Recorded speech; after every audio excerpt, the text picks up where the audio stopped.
As the president asked for help at the border, what would Governor Hickenlooper do if he got a request for our National Guard? CDOT's computers are almost back in safe hands after being held hostage for 7 weeks. Would it have been better to just pay the ransom?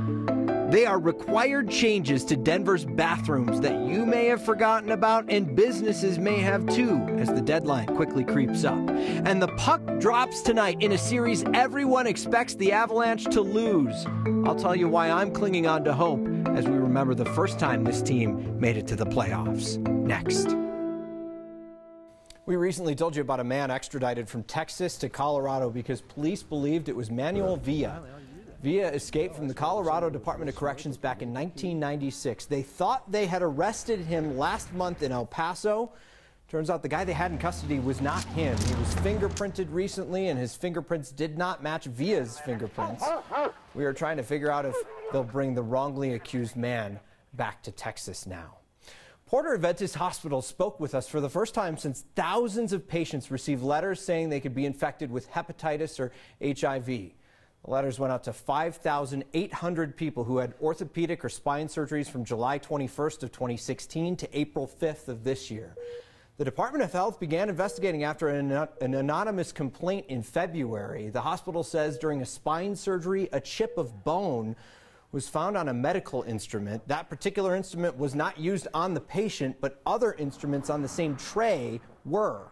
The Department of Health says people have gotten post-surgery infections, but it does not know if they are actually related to that error.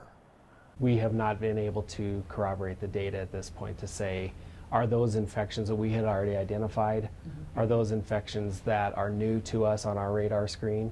And so we still have work to do with partnering with the Colorado Department of Public Health on that. Because of the intense scrutiny of the cleaning process, the hospital also found mineral buildup on their instruments last week. That caused them to suspend all of their surgeries. Today they started surgeries again on a limited schedule. National Guard troops from Texas, Arizona, New Mexico, and California have been deployed to the U.S.-Mexico border per President Trump's request. Governor Hickenlooper says so far Colorado has not been asked to send troops. He was asked today how he would react if that request did come through. In the past, Colorado has sent troops to the border for specific purposes, and generally those troops have stayed under the authority of the governor. I think we'd certainly look at that. I mean, we are Americans. We would look at each situation and make sure that it was an appropriate use of our National Guard. After California's Governor Jerry Brown hesitated, he actually accepted President Trump's call to send troops from his state to the border. California deployed troops to the border under former presidents too, George W. Bush in 2006 and Barack Obama in 2010. Covering news, we are sometimes stuck with the crappy assignments. Some stories are your number 2 choice. And some, like this one, give you the opportunity to make puns about bathrooms. 16 months ago, Denver made a change that businesses must follow by the end of this month. Can you remember something from 16 months ago? Marshall Zellinger went to find out if businesses don't. This story is flush with possibilities. Because it's a bathroom story. And at the end of this month, an ordinance takes effect in Denver that was approved by City Council in December 2016. We do not dictate what the sign has to look like. It just has to be clear that it's open for use by all. Bathrooms in Denver that are single occupant, meaning one toilet and a sink, or one toilet, a urinal, and a sink, must be labeled gender neutral by April 30th. We know that many places already had gender neutral signage in place prior to our passage of this amendment. At Novo Coffee, 2 years ago, the single stall bathrooms became a restroom for everyone. Well, unless you're downtown at 16th and Glenarm, where it's for everyone who's a customer. We're happy to see creative examples. We didn't put any stipulations on that. There are exceptions. You'll still see men and women signs at bathrooms that have multiple stalls inside. Those will stay separate. Now, there are many of you probably hearing about this for the first time, so we wanted to know how Denver businesses are finding out. Reaching out to various industry groups, such as Restaurant Association, Brewing Association, medical and dental groups, to make sure that they were educated, and then about every couple months since then, we've sent them some reminders. The city doesn't plan on making this a revenue source by issuing fines, at least right away. And even if the single-stall bathroom has a men or women sign in May, you can still use either, regardless of how you identify. It's not creepy whatsoever to get footage of a bathroom. I reached out to the Restaurant Association and the Brewers Guild. Both are reminding businesses in Denver about this requirement. And the Restaurant Association tells me that a $5 to $15 change is a lot easier to swallow than some major fire code changes that are costing some restaurants 5 figures. Steve? I think you were the only reporter in town who had to shoot video of the bathroom today, Marshall. And I don't recommend it. As always, dirty job, someone's got to do it. Well, for most jobs, you need to pass a drug test. Well, now Fort Morgan High School is applying that same concept to its athletes. If you want to play sports, you need to be drug-free. This fall, the school will start drug testing students involved in athletics and extracurricular activities. Here's how the whole thing works. 20 students will be randomly selected by the drug testing company every week. A list will be sent to the school. Those students will then do the test, and the results will come back in minutes. If a student does test positive for drugs, they will be suspended and they'll have to go to drug abuse counseling. But they won't get kicked off their team or out of their club. Fort Morgan's principal says the purpose of the testing is to help his students, not to punish them. To start somewhere, and this is where we start. And if we can get a push to where kids are saying, no, let's not use drugs. It's not who we are. That's not what Fort Morgan is. It's not how we run our programs, then that could be the culture shift that we need. Parents will have to sign a consent form in order for their kids to get drug tested. If they do not sign that form, the student will not be eligible for extracurricular activities. Well, it is the second night of 9 News' gubernatorial debates. Last night, the Democrats had their turn. Former State Treasurer Kerry Kennedy, Lieutenant Governor Donna Lynn, and Mike Johnston. Tonight, the Republicans have their turn. Former Parker Mayor Greg Lopez, former State Representative Victor Mitchell, and businessman Doug Robinson will be on the stage tonight. Barry Farah, a businessman from Colorado Springs, committed to the debate but bailed this week. Kyle is live with us tonight, getting ready for the debate. Starts at 7 o'clock, and Kyle, it looks like your fan club really showed out tonight. I was hoping for 10 people, Steve, so this is a little disappointing. Now, in about an hour's time, the auditorium will be filled, and we will be ready to put on a show as the Republican candidates for governor debate. And if I'm sitting here in the audience watching this show, perhaps I am reminded of the hit show Game of Thrones, because in the last few days, Colorado Republicans are being told it is time to bend the knee to Walker Stapleton, to get in line behind the presumed frontrunner and forget about all these other candidates in the race who will be debating here tonight. Stapleton will be safe in his castle, not coming down to deal with these folks tonight. But the folks in the audience will need to decide, are any of the 3 men on stage worthy challengers to Stapleton, people who should be in that primary debate with him? Because as I've heard over the years, Steve, sometimes these primary discussions and campaigns can hone candidates for the general election rather than just being a coronation. Do you expect any of these guys to disagree on anything tonight? I expect them to disagree far more than the Democrats disagreed with one another last night. There was barely an inch of difference between them. I would expect that that Greg Lopez and Victor Mitchell and Doug Robinson will have quite a bit to disagree on tonight. They come from different shades of conservatism. All right, Kyle. Hopefully those seats fill up in just a little bit. Thanks so much. So one more time, you can see it live, 7 p.m. on Channel 20. It'll also stream online. If you missed the Democrats debate, you can also find that on 9news.com.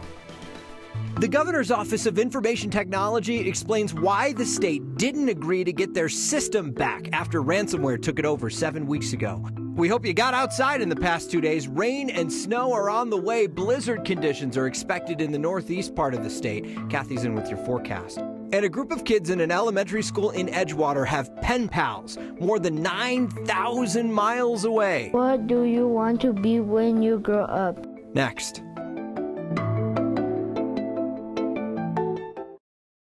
CDOT's computers are almost there, almost fully back online after a ransomware attack 7 weeks ago. The state's Chief Information Security Officer, Deborah Blythe, stopped by to give us a status update today, and she gave us some insight as to what the state learned from this whole thing. Since then, we've been recovering more and more systems, and I would say we're easily in the 90% of operations recovered at this point. Why CDOT? Why not some other government organization? Why not a city or something like that? Why CDOT? So I honestly think it's just a crime of opportunity. It's just the conditions were favorable, and the attackers are just really targeting anybody that they can just to get them to pay the ransom. How do you make them unfavorable? That's a very good question, and we are certainly, we've learned a lot of things that we have got documented that are going into the lessons learned. Certainly one thing that played into our favor is network segmentation, where the attack just didn't run rampant through the state network. The attack was very much contained to CDOT's business operations. Also, it didn't impact traffic operations because we had good segmentation in place. When you go back to day one of this and look now 7 weeks down the road, they were asking for a certain amount of money. Now all these man hours have been invested in it. Would it have been less expensive to just pay the ransom, or just let it happen this way?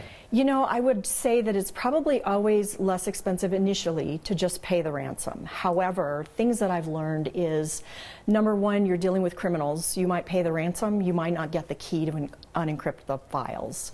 Number two, you're going to fund activities that you're not going to agree with. Number three, I was in a Secret Service briefing yesterday in which they said, if you pay the ransom, you are setting yourself up as a future victim as well.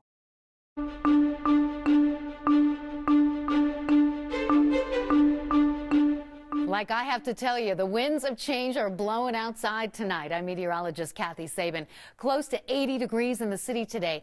79, that is a record for the date and a far cry from the average of 60. A storm coming in tonight will take temperatures down to about half of the current values, and we have the potential for not only rain and snow, but also blizzard conditions out on the eastern plains.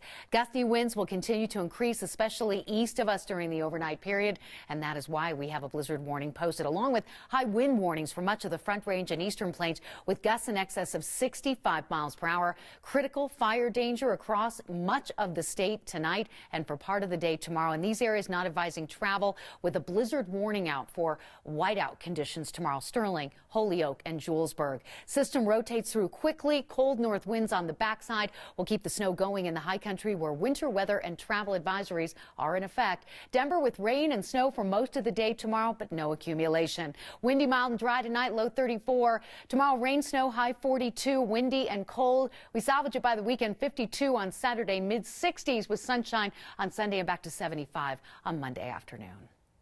An elementary school in Edgewater has a special connection with a school in Tanzania. It's always good to go back and break out that piece of paper and pencil.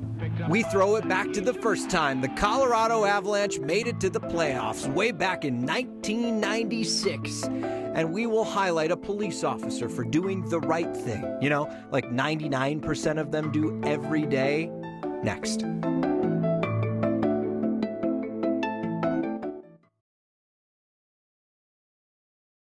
When's the last time you actually wrote a letter? Sat down, pulled out a pen and paper, stamped a stamp on an envelope, mailed it out? Maybe you got or maybe it was a thank you note for your grandma for the birthday present. Maybe you can't remember the last time you wrote a letter. Ann Herbst introduces us to a group of second graders taking a lesson in letter writing. They won't soon.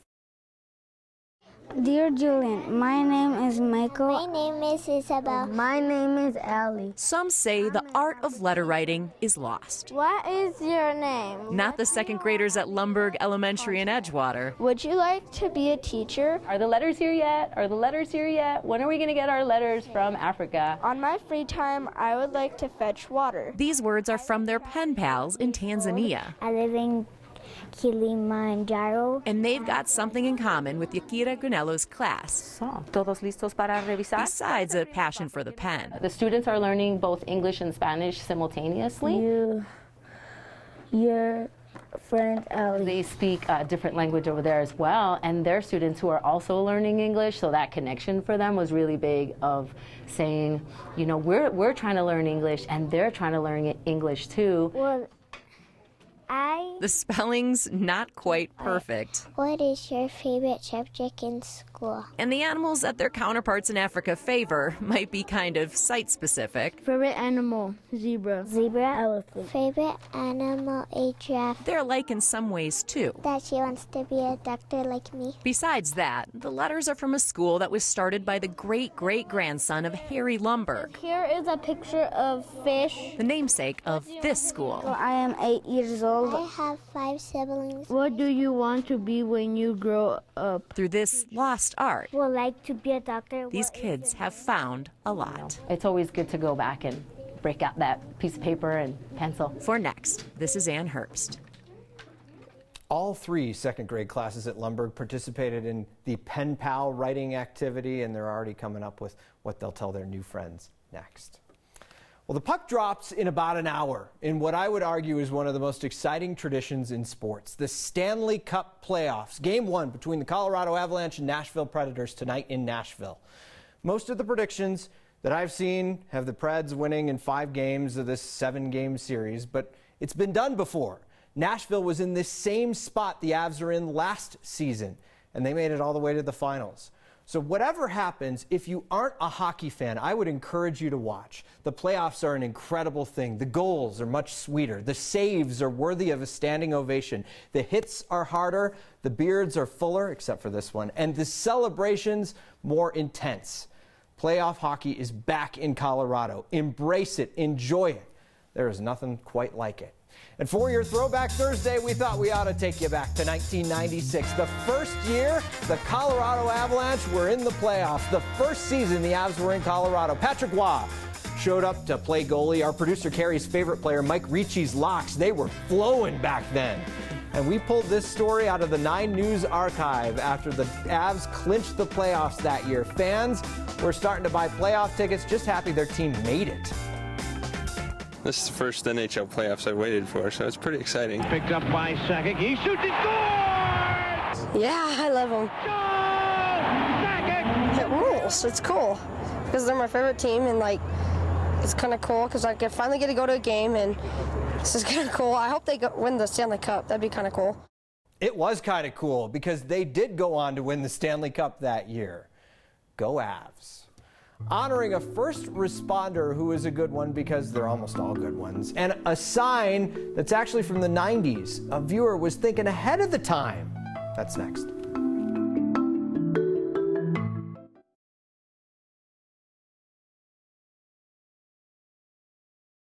This next story is not about a police officer who got in trouble or a teacher who got caught cheating. No, this next story is about a public servant doing the right thing. You know, like 99% of them do every day, and it never makes the news.